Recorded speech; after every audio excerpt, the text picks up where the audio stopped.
Guys, I have absolutely no idea how to do a cold open, but we're talking about Osama's son. And not Osama bin Laden's son. Okay? We're talking about Lil O the Impaler. Alright? And we're gonna be talking about Netspend. You don't get crossed by Lil fuck. I be hanging with Lil Demons, don't get crossed by Lil Net, bro. The Virginia Creeper. Alright? Do not come to Northern Virginia. They will slime your ass out. What?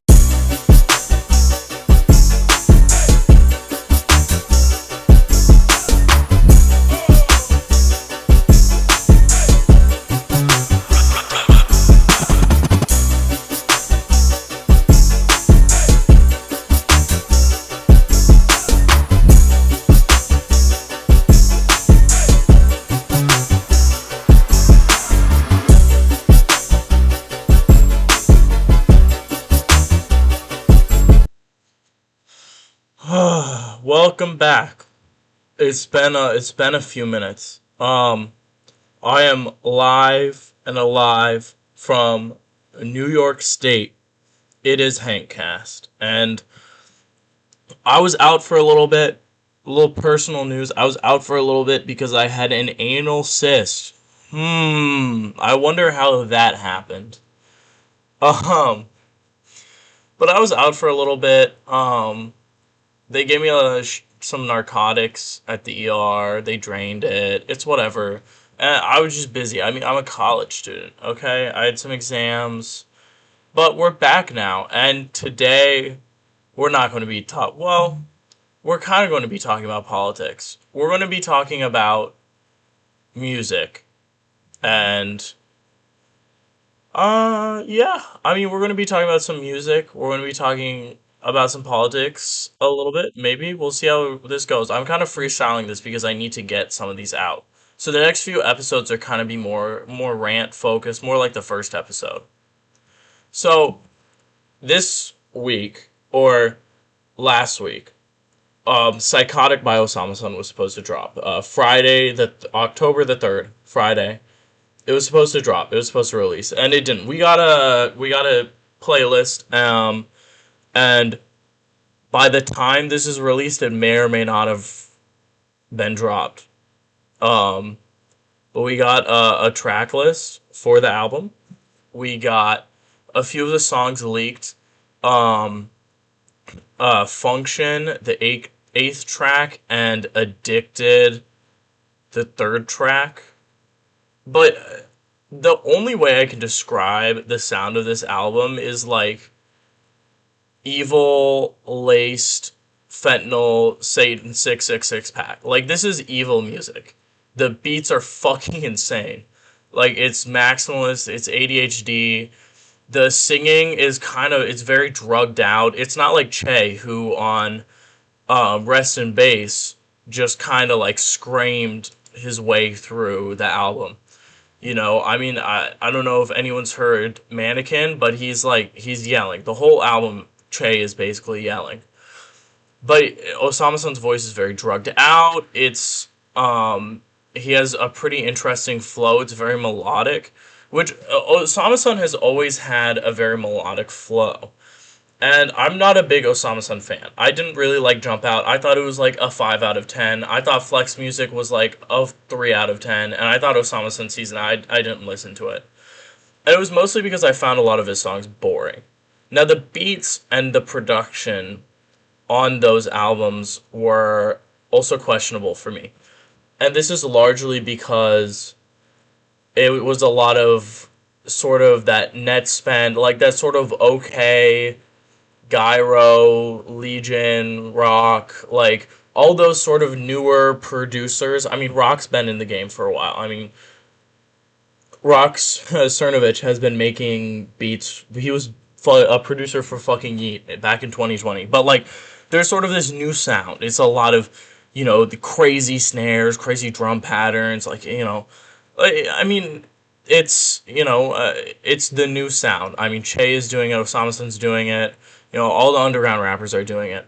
And I think that beat style can become insanely repetitive. I think it can become insanely boring. I think it needs to be executed well, and I think that the rapper needs to find, like, there are times where it's not worked, right? And my biggest example for this is Che, who I do not like. I was not a fan of Rest in Bass. I was not a fan of Say So Says. Um, People praise I Rot, or Enjoy Your Life, and the beats aren't that bad. It's just Che fumbles and kind of mumbles his way through verses. He is slow when the beat is fast and intense. It doesn't really match, right? Um, and the beat selection isn't awesome either. Um, and for Osama, like, that's kind of what Jump Out was. Like, a lot of Jump Out was these sort of like more melodic, but still kind of like maximalist ear candy beats. And I mean, Osama Sun had some pretty good lines. Like, I like Fool. Fool is pretty good. I like Jump Out. I like the self-titled track. I like some of the tracks on there. It's just the album as a whole is pretty boring. And that's why, and it's kind of the same with Che. I mean, all of his stuff sounds very repetitive. It's all very boring. But when Demon Home dropped, it was kind of crazy because I didn't expect. I really like Demon Home because it's such a like unique and like crazy song. Like it is like it's hard to describe. It's very maximalist. It's very it like my friend calls it ADHD music. And it kind of is. Like, it's kind of all over the place. I think it's like evil music. Like, it's just crazy. It's just fucking insane. Like, the melody, there's like 7 different melodies. There's like these crazy 808s. There's like 8 different snare patterns. Like, but it all works together really well, and I think that's because CXO, Gyro, and Legion, which are Osama Sun's 3 main producers right now, are just incredibly talented. Incredibly talented producers. I can't even begin to fathom how long it took them to make some of these beats, especially for Demon Home. Like, these are crazy beats. They're insane. And Jump Out dropping and getting a deluxe was kind of a surprise. I honestly didn't expect it to drop. And I don't think we're going to get Psychotic this week. I think we'll probably, if we're going to get Psychotic, it's probably going to be around the same time we got Jump Out. Right? Like, I can double check, but Jump Out dropped like in February or something, if I'm remembering correctly. Um, yeah, it dropped January 30th. I think we'll probably get something similar. Either Psychotic will drop in like December or it'll drop in like January. But the fact that we have a track list is promising. It's featureless. It's I have a bone to pick about featureless albums, but that's a story for later. But I will say this: Destroy Lonely needs to get some fucking features. Listen, Destroy Lonely. If you ever hear this, Dior's View, 1300 Saint, Ken, like, put them all, like, give them like 4 features each on a mixtape, because your collab songs are fucking incredible too. Like, first off, we need Opium Twins. We really need Opium Twins. Second off, uh, like, Shopping Bags is so good. Um, the song you did with FBG the Goat is so good. Countin' Bitches. Oh, that should have been on Love Lasts Forever. Like, straight up. But anyway, back to the main point.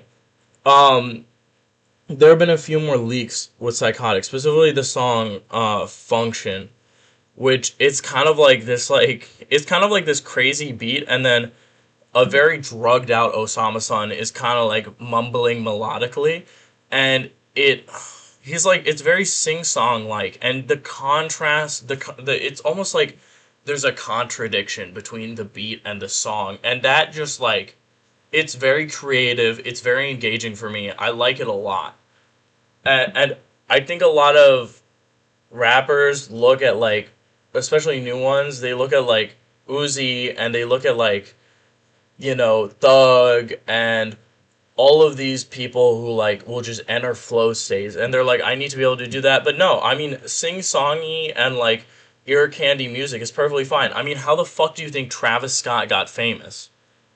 We're acting like Sicko Mode isn't just ear candy. We're acting like Goosebumps isn't like ear candy. Now they both have deeper meanings, but there's not incredible lyrical performance, right? It's not anything that, less relevant artists like Waka Flocka Flame or Polo G or Gucci Mane haven't done, right? It's not any what's a good Travis Scott contemporary? Roddy Ricch has had better flows and better technique than Travis Scott. It's just the truth. But Travis Scott has this like drugged out, crazy auto tune. It's sort of like early rage and like he has a good taste for beats and flows and has catchy rhymes and it's ear candy. And the drugged out Osama son, it is ear candy. He's not really trying too hard with the flow. He's like doing sing-songy shit, and it works because it's ear candy because it's stimulating. It itches the brain, and the production is just so crazy and so incredible that it has to be commended. Anthony Fantano, who is a notable hater of the underground, a hater of underground production. That Rest in Bass, he does not believe that Rest in Bass deserves a 7. That lying ass bald man, that lying ass bald man, that liar, fucking gave Rest in Bass a 7 so he can dodge allegations. Straight up. Just straight up. Okay? I'm not even fucking having this debate. That's what he did. It's true. It's true. He does not like these new sort of production, but like even him will have to admit that this is incredible production talent, that this is like new and innovative, that it's crazy. And listen, I love OK, and I love like the badass fucking kid, like that sort of like Netspend, beat, but it really is not something that I'm not going to say has much variation because it definitely does. It definitely does. But it is a tricky sort of thing because it's tricky and not every single artist is going to do it well. And listen, I know people. My best friend is a diehard Osama Sun fan and loves Jump Out. Went to Osama's concert, yeah, Pop is great. MVP is great. Fool is good. Like there are a lot of good Osama Sun songs, but I don't know. I've tried hard, but I haven't gone into Osama-san yet, and I really think Psychotic is going to be the album that does it for me because it's just so innovative. Like from what I've heard, like I honestly think it will be on the Whole Lotta Red level of sort of influence because Whole Lotta Red, that sort of ragey, like, I mean, it spawned Ken Carson, it spawned Yeet, like, it had an immense amount of influence, and obviously Whole Lotta Red was not the first. Like, Travis Scott had been doing similar things, there was Trippie Redd, like, arguably even Uzi, like, there had been, I mean, obviously, New Neon's produced by, oh, I'm gonna get fucking killed. I'm gonna get killed for not remembering. Oh, how can I not remember? He's one of my but right? And like Rip had existed, which is arguably like kind of rage, right? Like it existed for a long time, but Whole Lotta Red was what really sort of refined it and made it a replicable style, and really sort of established what that sort of genre was, right? Because you can point to X and Juice World, but they're not rage. Not in the way that Cardi was on Whole Lotta Red.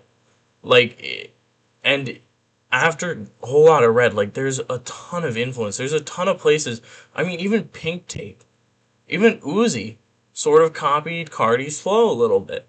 And I have no problem with that. Pink Tape's fucking awesome. But you do need to admit that. I mean, Ken Carson and his sound was so heavily influenced by Teen Bean is literally just Beano.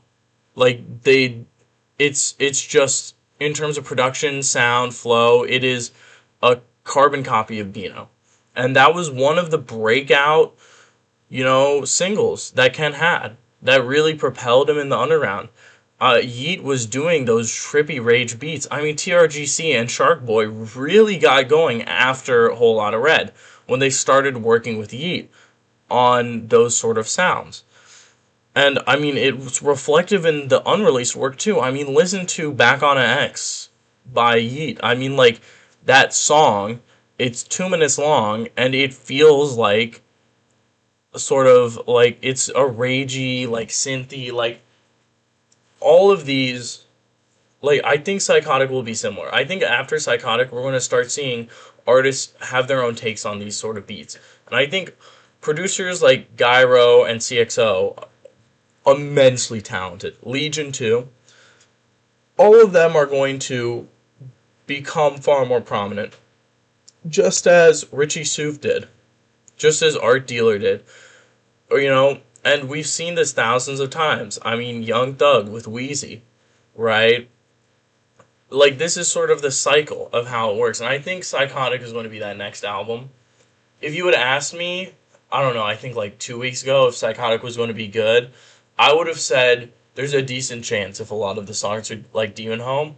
But now I'm almost certain that it will be a really good album and a really high quality album. And I'm very happy for Osama-san.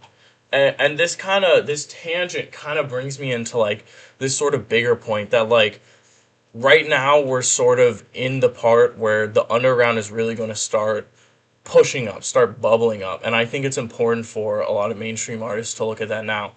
And obviously I'm not the complete expert, but if I had to choose like three sort of groups of artists from the underground who are going to blow next, the first is the British. So SD Kid, Fang, Fake Mink, those sort of British rappers.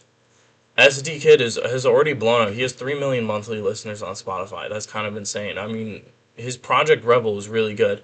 Jim Legacy, to an extent, too, because Black British music did make some good waves. But, like, we're not going to talk about the Fake Mink Netspend beef, okay? Fake Mink is a closeted gay or bisexual man who is crashing out because Netspend is gay or whatever. It's a whole situation. But Fake Mink, very good artist, very hot artist, very sexy artist, very attractive artist. Um, but he's one of the leading figures in British rap. Same with SD Kid, and SD is really good too.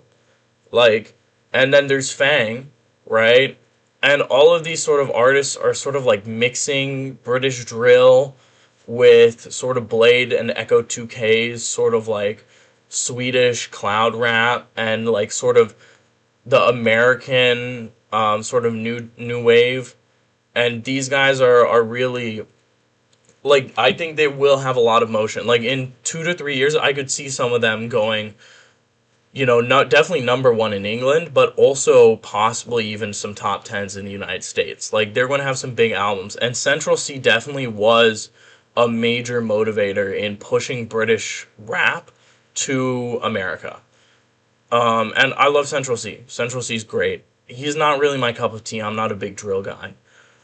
The second group is, I call them the YSL group, but they're not all YSL. And this is specifically the group that encompasses 1300 Saint, Apollo Red 1, Dior's View, Southside Silhouette, 13 Degrees, 7:30 in the morning, Tezis, Protect, like sort of, or actually not Protect, but, and I'll explain that why.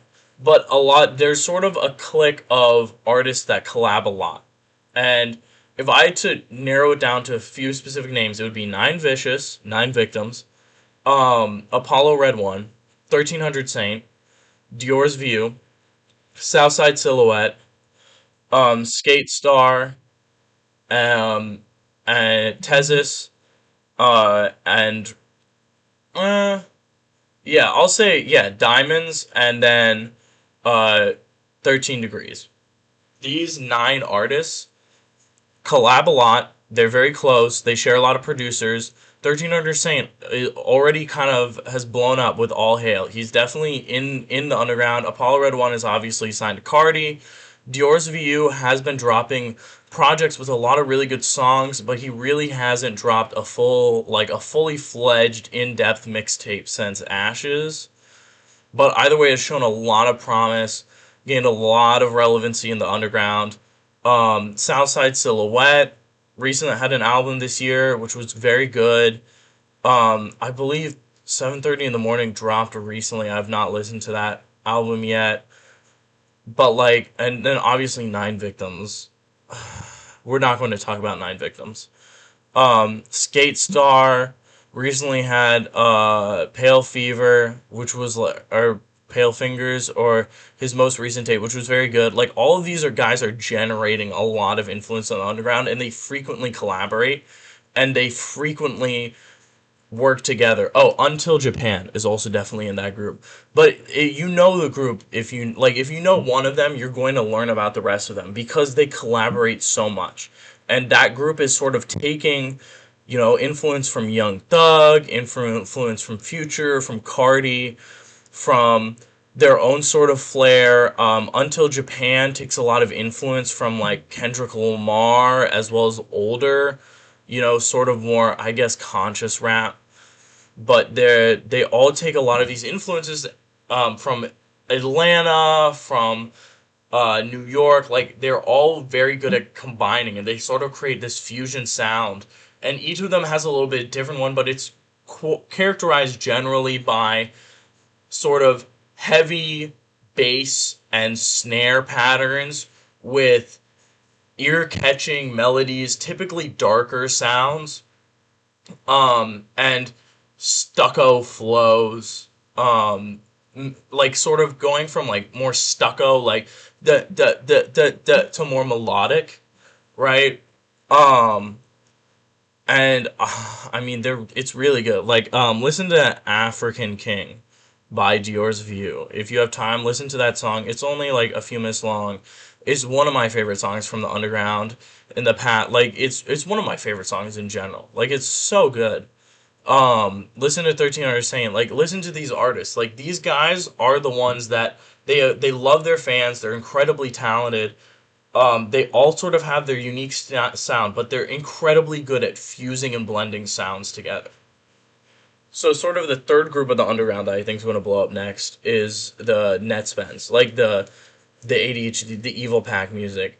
And the four main artists are Netspend, Osama Sun, Che, and Protect. And specifically, they have this sort of hyper, like, crazy sound with a lot of very melodic flows.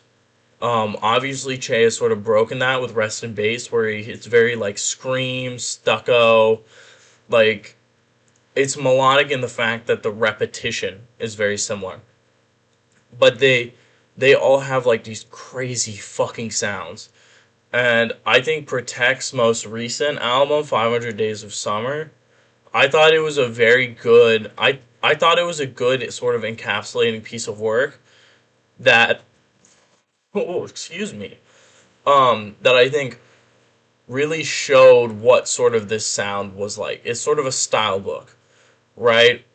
It has like these hi-hats and snares, like very quick, very fast hi-hats and snares, sort of these maximalist melodies that are very much so overlaid on each other to the point where some of these melodies and strings are barely like audible. Like, the chords meld over each other, they melt over each other, and it's very different from the other group that we talk about, the what I call the YSL group, because those, it's very clear, it's more traditional. This is very unorthodox beat making, in a sense. And they always have sort of washed out vocals, right? There's almost a sense that the vocal clearness doesn't need to be the main focus. The main focus should be rather how the vocals fit within the beat, how the vocals mix into the chords. And that's kind of unique because, like, there's always been sort of a audio pervertry in rap, and I really kind of like it. I guess you could include Two Hollis in this group, just because he is sort of providing sort of an unorthodox sound. He's mixing EDM and rap, I think, in very well. I have a lot of songs that I like from him. But I would say just in general, like the main four that I consider in this group is Netspan, Protect, Osama Sun, and Che. And obviously smaller artists fit into these groups, and there are artists outside of these groups. But these I think are going to be the three next major groups. In the next 2 or 3 years, you're going to see these artists get very big. And whether or not they maintain their relevancy, we'll see. I hope so, because I like it a lot. I love a lot of these artists. Um, like they're really good. They're really good. I'll admit it. I'm a fanboy for a lot of them. Um, I'm a fan envy. Uh, but I don't know. I'm very happy for this. Obviously there's a lot of mainstream rappers that I want to see continue their legacy. Obviously Cardi, um, Uzi. What the fuck is happening? Come on, like give us an album, please. Please, Uzi, can we please get an album? Can Destroy Lonely. I like Broken Hearts 3, but it is not my favorite Lone album. I still think Love Lasts Forever is the best Lone album. Like, straight up. It's such a good album. He has such good flows, such good beat selection. He very much so took the Atlanta sound and put his own twist on it. And I think to be able to take a traditional rap sound and put your own twist on it and have it be unique and still sound good is very much so a testament to the skill of an artist. Um, and it's also fire. Um, and, and I mean, the other thing with a lot of these artists is I really fucking hate when people will like try and pit them against each other, especially a lot of underground artists. Like, it's okay, right? Like, it's okay to like multiple artists. And I think there's been sort of an idea that if you're an Uzi fan, a diehard Uzi fan, you're better than a diehard Cardi fan. And I'm like, no, well, that's the whole point of 1629 is that good artists with different sounds can still work together. And I think a lot of these artists, especially artists like 1300 Saint and Dior's View and Skate Star, really represent collaborativeness in this sort of new underground sphere. Um, like I want a lot of features on an album. I enjoy features on an album. Obviously, I understand why artists want to do a solo album, but features and collaboration is what drives the craft, right? Like Destroy Lonely has very few features, and I think that's a little bit of a detriment because I really think on songs where he has features, he is pushed much harder. Like Love Hurts is one of his best songs, partially because I think he was pushed by Uzi, who has an incredible verse, and there are a few versions of that song, right? Any Lone and Ken collab is almost a guaranteed hit, and Lone has some of his best flows on Ken and Lone collabs. Um, but yeah, I mean, I'm really excited. I'm really excited to see some of this new stuff, and I hope that he listen to this video and you go check out some of these artists because I mean, you know, a lot of them are up against a pretty corrupt and pretty fucked up music industry, and I think showing them love is important. And so I guess his closing remarks: don't get an anal cyst. It's not fun. Stay rocking in a free world. Doot doodaloot doot. I'm fucking gay Nardwar. Um, and Tyler the Creator's new album was dog shit.